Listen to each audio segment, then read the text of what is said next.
Hi, everyone. My name is Dustin Miles with Momentum Multifamily. Super excited to have none other than Mr. Florida with us today. Scott.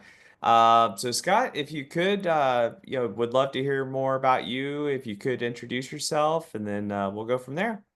Great. Hey, thanks so much, Dustin, for having me on your show. Sure appreciate the opportunity. And yeah, the name was not by choice. That was inherited. So, but it Yeah. is a pretty decent real estate name, so I'll take it.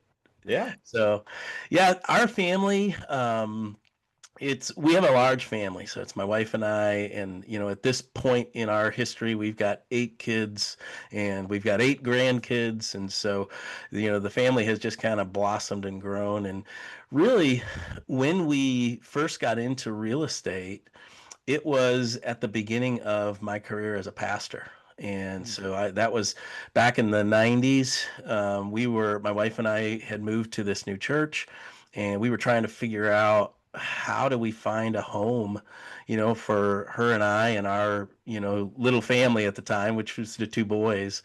Mhm. And the more we looked, the more difficult it just seemed to become. We just couldn't seem to find a place that provided enough room for us to expand as a family. We had no idea where it was going at the time, but we knew we needed, at least enough room for the 4 of us and hopefully a couple more. And also a place in which, the neighborhood was nice enough for our kids to be able to be outside and play and just, a good home. But man, the market was tough at the time. And so Mhm. interest rates were up over 8%, and so we're just, how do we do this? And so some friends from our church, actually, they were missionaries, they invited us over and they lived in a duplex. And we go to their house for dinner and hang out and find out this duplex is nicer than any of the houses that we're looking at. And he's like, yeah, well, and it's kind of nice. The neighbors help pay the bills, for the mortgage. So it works out pretty well. And so that became, this vision for us of, hey, this might be a potential. And so not too long after that, we actually bought a duplex that was like 2 doors down on the Oh, same wow. street from them. And so we Wow. got to be Oh, cool. neighbors. Like when they were home on furlough, they had their leases set up to where they would rent out both sides, and one of them would be like on a lease that would end the time they came home from furlough, for furlough from from the field in Brazil. And so they would just have their stuff in a little storage unit and then pull it out, and they'd move into their home, for that time period. So we got to be neighbors too when they were home, which was really cool. So that was kind of our first step into real estate, which was, Wow. 1997. So Yeah. bumping up on 30 years ago now, and that's kind of how we got started. Wow, wow, that's cool. Yeah, it's super neat. And good for you guys for just taking that first step. And I'm sure a lot of that was because of the friends you had, and you saw how it worked for them, and so you're like, hey, I like that. I'm gonna follow that direction. So that's awesome.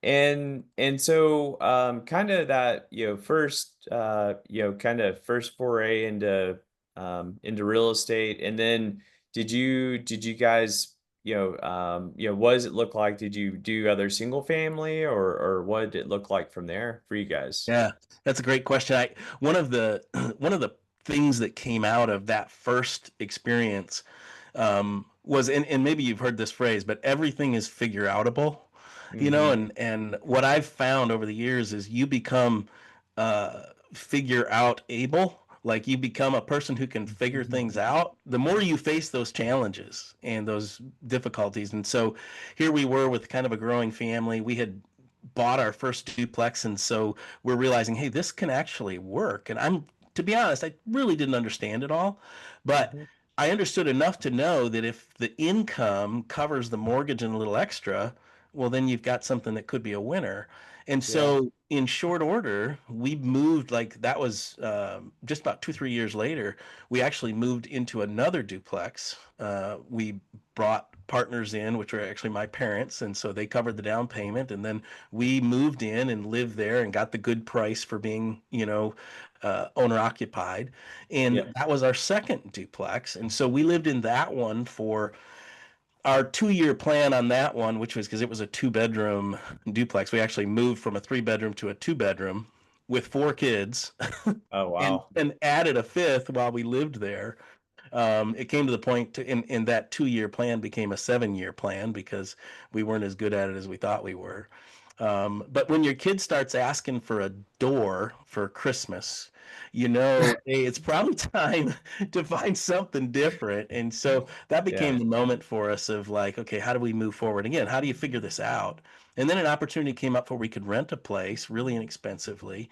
Matter of fact, it was an offer from our church to move into a parsonage that they had and only pay just a small monthly amount Hmm. back to the church. And so that ended up being a play forward for us. So we did that, and this is moving up to 2008.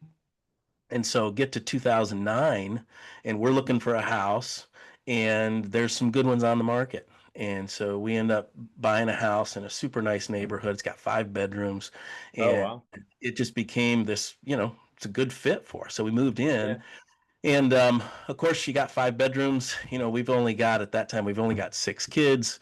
So, who needs their own room? So you might as well add a couple more. And so got opened the door for us to adopt. And so we adopted a couple of kiddos from Oh, wow. Ethiopia. They were teenagers at the time, Oh, and wow. really changed the whole dynamic of our family in some really cool ways, and Wow. gave us an opportunity again. But the real estate side, those properties continued to cash flow, and so that was really beneficial.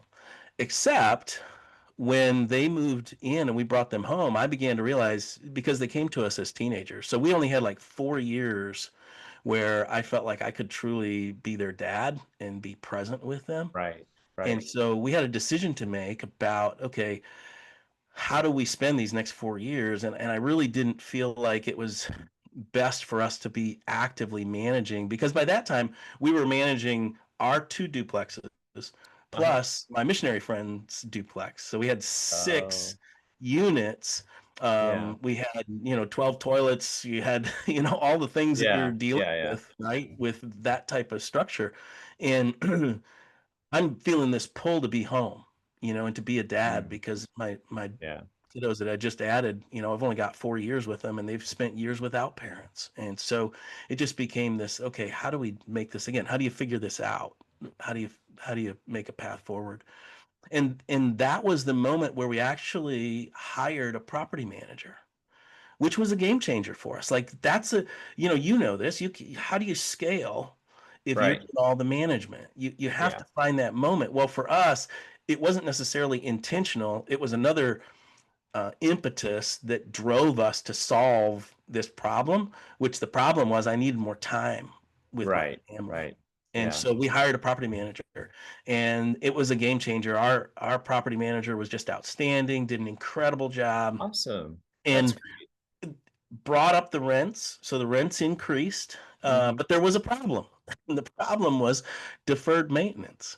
Like I couldn't have really probably even told you what those two words meant up until after that experience, because rents went up. We're increasing our revenue, Yeah. but all the furnaces in Oh, all no. 6 units. I mean, Oh, three no. of them were our responsibility, right? Because my parents and I owned that one, so they took care of one. We had three that we had to take care of, and then my missionary friend, they had their two. But you talk Wow. about a cash flow killer. I mean, that was a wipeout for us, and so Yeah. all of a sudden we're living with significantly less cash flow and increased demand. If you got there's 10 of us, and so where you go to McDonald's, you can drop $100, and so Yeah. how are we going Yeah. to do this with a reduction in the cash flow? And so again, it Wow. became this, well, how do you figure this out? And that's when it was about 2017, started listening to the real estate guys. And Okay. Robert Helms, Russell Gray, those are the guys at the Yeah. time. They were the Yeah. two that were on the show. And man, we just learned so much and began to realize, hey, we've got equity in these properties. And if we play this right, we could maybe take this equity out, go buy additional properties, add to our portfolio. And again, by that time, we had learned how to trust property managers. So I was thinking, I think we can do this, Yeah. and Wow. ended up connecting with a great team that provided turnkey single family homes. And yeah, man, they're just an awesome group. That's an outfit called Mid South Home Buyers Oh, out of okay. Memphis and Little Rock, and man, Yeah. just love the Perfect. team over there. We've owned property with them now for 7 years, and Wow. it's That's just great. been, yeah, fantastic. So that was kind of how we built the foundation of our real estate. Ended up with properties across 5 states by the Oh, time wow. we had built out our personal portfolio. Wow. And just for the audience's knowledge and all that, and where are you located? So we live in Michigan. Okay. Yeah. So Yeah. our properties were in Michigan. And so it was a huge step to think about buying a property out of state. Yeah. Like, oh my goodness, how do you do this? But again, that was part of the education. You'd hear Robert Helms say, live where you want to live, but invest where the numbers make sense. And that Yep. was a big lesson for us. And again, so much of it is finding the right team. You got to have Yep. the right people to work with. But once you dial that in, then you can really take off. Right. Yeah. Awesome. And I assume with the real estate guys, is that where you guys kind of first heard about syndications and all that? Yeah, absolutely. Okay. And so, as we built out our portfolio, it became this thing where I've got so many friends that are, in ministry, pastors, missionaries, and guys that are in doing the, really good, important work. Mm-hmm. But the financial side isn't always, Right. there. Yeah. And, you know, Lori and I got to talking about it, and Lori's my wife, and one of the things she said was, "Man, it would be so great to be able to help people to serve in the places that need them, not just in the places that can afford them." And Mm, that became kind of a rallying point for us to think about, okay, well, how could we help other people to start investing like we are and start to reap some of the benefits that we're reaping, from mhm. this. And so from there, we started teaching other people how to invest in single family, and again, all the knowledge that we had pulled from the real estate guys, and spending that time, listening to their podcast. And Keith Weinhold was another one that we listened to a lot, and Yep. Yep. really built a strong foundation of understanding that space. Plus, we had been living it on our own. I mean, Lori had strapped babies on her back and was painting rooms, and we'd have a crib in the other room and put them down for a nap, and the both of us would go Yeah, at it's it. a free labor too. Yeah. That's right. That's right. So, yeah. So anyway, the whole thing became something where we were kind of focused on how can we help other people. And then I started learning about syndication. Of course, you hang around with Robert or Russ long enough, syndication comes up, and they had a Mhm. syndication mentoring club. And so we decided this thing 2020 came around. There was a little thing that happened during that time. Then there was they'd have their events where you could come, be in person and learn about syndication over a weekend. Yep. But those in-person events got canceled, and so then they Right. started looking for, a way to do this online. And so that was our first event. We went to one online and got a chance to get our heads around syndication. And so syndication became this path for us of, okay, here's a way where maybe we can help pastors, missionaries, if we bring accredited investors together with pastors and missionaries, they can invest passively in these projects, and in investing passively get a chance to not have to deal with the headaches and the tenants, toilets, and termites, like they always say, but still get some of the same benefits of owning the property and then reaping the cash flow. So you get some equity growth on the back end, but you get some cash flow Yep. throughout, which you can use to feed your family or take care of whatever needs you run into. So that's how we Awesome. got into that. That's cool. Yeah, that's great. And so what does all of that look like for you, kind of fast forward to today? What does that look like for you? And Hmm. um, I guess what sort of opportunities are you going after? What are you looking for? Yeah, would love to just learn more about your business. Yeah, so the name of our company is called Common Grace Capital. Just a real quick theological lesson on that. The idea of special grace is that grace that comes, we build a relationship with Jesus. Jesus died on the cross for our sins. We accept that as payment, and that becomes, special grace that we receive from God, eternal life. Common grace is the grace that God gives to everyone every day. Like I'm in Michigan today. It's a sunny day. It's 80 degrees, and it's like, man, what a you walk outside and you just can't miss the grace of the day and what God's given to us in that. And so common grace is that sense in which you're providing for the needs. In my perspective, that's a way we provide for the needs of a community. So you Mhm. provide good, clean, safe, affordable housing, like what you guys provide, and with your company, with Momentum. It's just this way of providing a great community for people to live in. They've got a fair price on a good quality product that they can be happy to come home to, and that's the foundation of it. And so with what we're doing, we're looking to build out a team of accredited investors working alongside pastors and missionaries that are Mm. looking to do good through the projects that we provide. And so Yeah. there's our first project was buying single family homes in Arizona.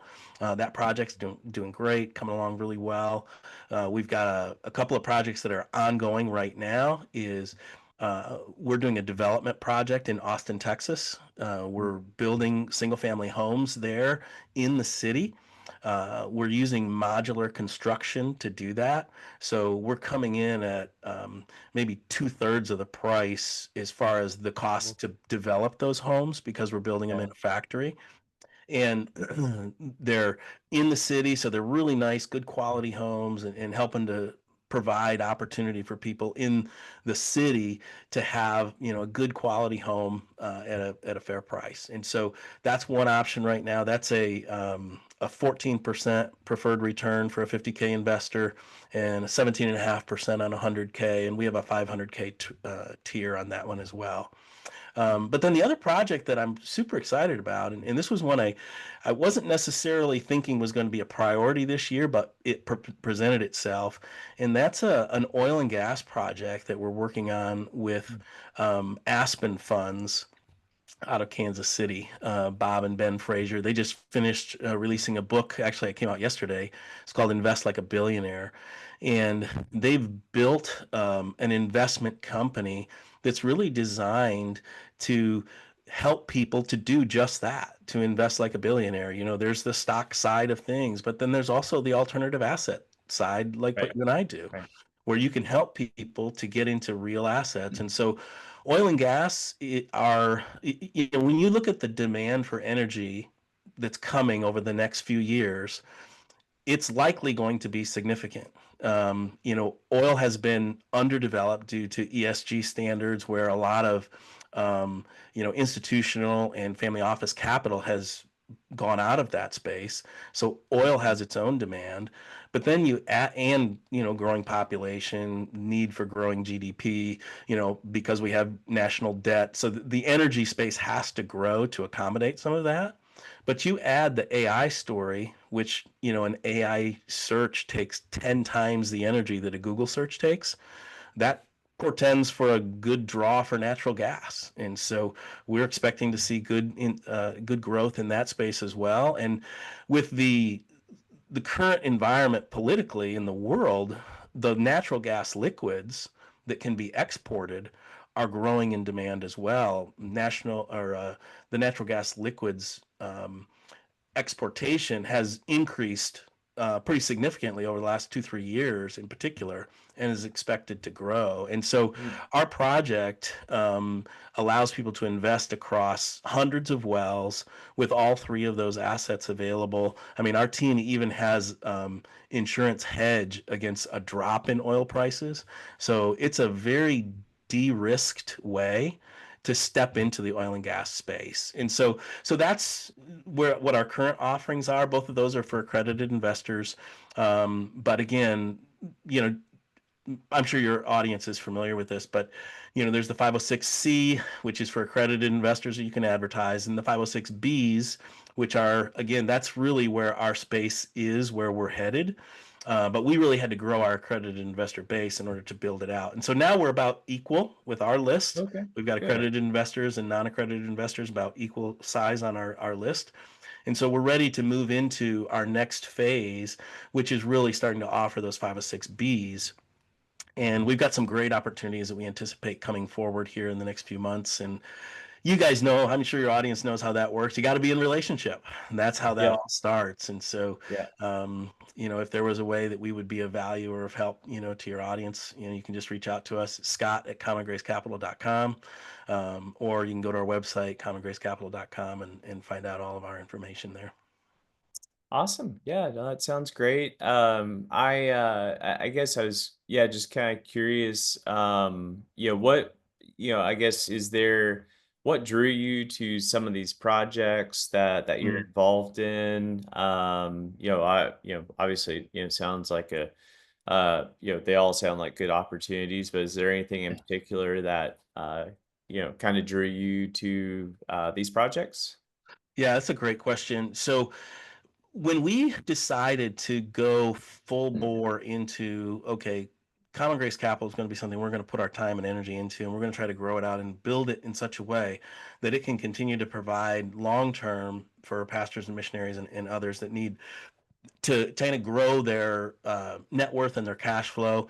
And maybe it's not just a pastor and missionary, but it's an accredited investor who wants those tax advantages, but wants to give Mhm. and really wants to grow and build their foundation. Um, I knew, and my Lori and I both knew, I've got to get in the rooms with people who know this space well. Yeah, And yeah. because, as much as I want to say, hey, I've been doing this business for 30 years, which we have in the sense of we've owned single family homes for that long. Yeah, yeah. But again, running the syndication business, that's a newer effort for us. And so you're probably familiar with that book, Who Not How, by Benjamin Hardy and I think it's probably right over there, yeah, yeah. Benjamin Hardy and Dan Sullivan. And, Yeah. that became clear for us. Like we need to be in the rooms with the who's. And so Yeah. I joined the Collective Inner Circle, which is, Russell Gray, Robert Helms, Oh, okay, cool. yeah, Jason Hartman, George Gammon, Oh, and, yeah. and Yeah. McElroy. Huh. And so, and kind of cool, like a couple months after I joined, Robert Kiyosaki joined the group, and so did Mike Maloney. They Oh, joined wow. mentees alongside of us. And Wow. so we had this incredible opportunity over these last few years to rub shoulders with these great people who know not only real estate, but macro finance and just financial education. And so when one of the key goals for being in that room was so that we could meet the right people because we Yeah. needed the right who's. We needed the who's that would kind of help us with making sure we were making good decisions. So I asked a Mhm. lot of dumb questions, because here I am, that saying you don't want to be the smartest person in the room. Well, I Yep. took that to Yep. an extreme to be the dumbest person in the room. And so I asked all the Yeah. questions, that you Yeah. you like probably should have known the answer to, but I asked him anyway because I didn't know any better. And what it did Uh, for us is it really built a good foundation. And what I began to realize is there's guys out there, there's teams out there that we can build where they've already built that foundation of 30 years of experience. They've cut their teeth, 20 years ago in the yep. self-storage space or in the Yep. triple net space or in or 40 years ago, like the team we're working with Aspen and Mahajer Energy. Mahajer's been at it for 40 years. And so, Wow. in the developers that we're working with in Austin, they've been at it for 15 years. And so like That's great. when you're working with teams like that who have this they have a strong reputation of, I'm talking about three things: character, right? You know that they've got integrity, and Mhm. then competence, like they've demonstrated a track record of being able to perform and get the job done, and then commitment, that they Yep. will stick with it and make sure that it happens. And they've got a, that figure outable type mindset. Like, Yep. you know, what do you do with COVID? Like both of the guys I'm working with in the Austin project, they had to navigate COVID. One on the triple net side, where they had just opened a Crunch Fitness in California. Oh, And no. Oh, it bummer. opened in March Yeah, of 2020. How do you navigate that? Well, they yeah, did, and the investors got their gains and had a good result. wow. And then the other team, the other side of that Austin team, was in the middle of a development project. Prices went through the roof. Delays in supply chain, Yeah, labor issues. You just had so when you're working with teams that have that you know strength and capacity like you guys, where you figure out a path forward. It's not always perfect, but if you have the right mindset, you have the right commitment, and you've underwritten them wisely, usually going to do pretty well. Real estate and real assets in general tend to be pretty forgiving in those type of yep. environments, which is very helpful. Yeah, and I think, to your point, I mean, there's between COVID and then if you were in commercial real estate at all, between that and interest rates going through the roof and insurance going through the roof, I mean, Right. honestly, if you kinda, made it through that, I mean, it's a filtering process, and, the Right. cream's rising and all that, so, I mean, honestly, I think if you, kinda made it through all that and we've seen a lot of people, everybody should do what they feel is best for them, but Yeah. we've seen a lot of people switch over from multifamily to other things, or some people Hmm. just went back to and got a W-2. So, Right. it's definitely been interesting to see.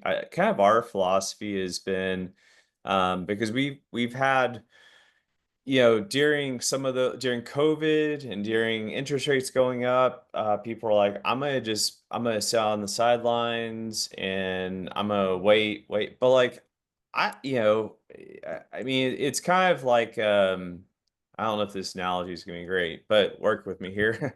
It's kind of like, hey, I'm not comparing myself to a professional athlete at all, but it's kind of like a professional athlete, like, well, I'm injured, so but I'm not while I'm injured, I'm not going to do anything, I'm not gonna Mm. rehab, I'm not going to watch tape, Yeah. whatever. I'm not Yeah. gonna just work on my game. Hmm. I'm just going to go hang out on the couch and watch Netflix. Yeah. And that's not going to serve you well. And so whether you're out there during those times, whether you're buying a lot or buying a little or whatever, you can always learn something. Hmm. There's always things that you can take away, and there's a lot of things that because we kind of remained active kind of throughout, and we just tried to learn as much as we could, to take in as much as we can, Hmm. um, and ultimately, hopefully get a little bit better, along the way. So, I Absolutely. think we're better equipped now that versus the people who change industries or sat on the sidelines waiting for, no one can really time, the market. I mean, So true. if you talk to the guys that are larger than us that have 40, 50,000 units, they dollar cost average is how they view it. They're like, well, Sure. I'm gonna try and get the best deal I can at this moment in time, Hmm. and I think like it would be. I think right now, at least I don't know for how long, but like right now feels like a really good time, Absolutely. in multifamily and some other assets too. So, Yeah, I anyways, mean, when you look at absorption rates yeah, over the last few months, they've just been incredible, and there isn't a lot of supply coming.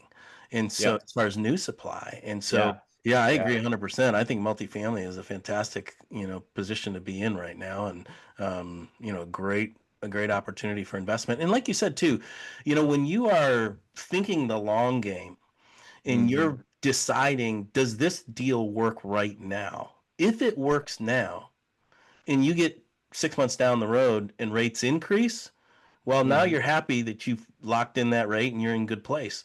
But if yeah, rates decrease, Well, then you just multiply that return for your investors. And so that's a, when you can, they talk about marrying the property and dating the rate, you know, Yeah, right. um, Yeah. but Yeah.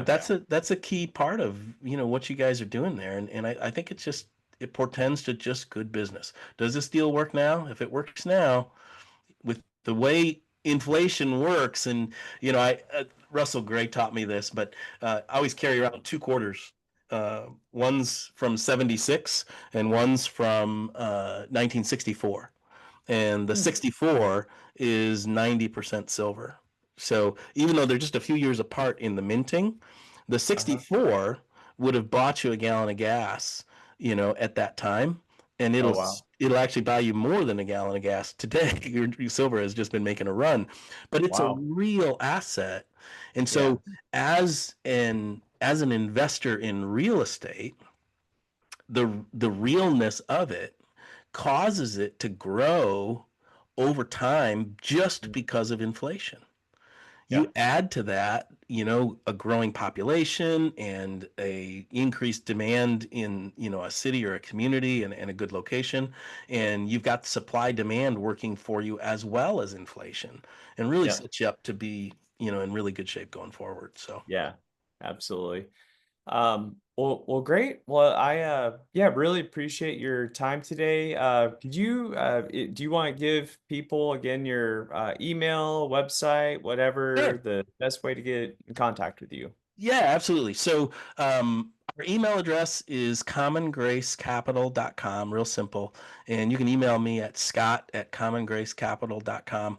You can see behind me, we've got a book here, Persistence, Pivots, and Game Changers. I wrote a chapter in that book. And, if you guys reach out to me, I'm happy to just fire that chapter over to you so you can read more about our story. And of course, all of our contact information is on the chapter as well. So, anyway, would love to hear from you and be of any help that we can. And Dustin, thank you so much, not only for having me on, but also for just being the kind of business guys that you guys are, at Momentum Multifamily. I just love it. Thanks, man. Awesome. Well, I appreciate it. Great to connect again. And please reach out, Scott. Super nice guy. He's well connected. And anyways, yeah, appreciate it. Have a great day, and we'll talk soon, Scott. See ya. All right. Thanks, Dustin. Take care. Thanks, everybody. Take care. Bye.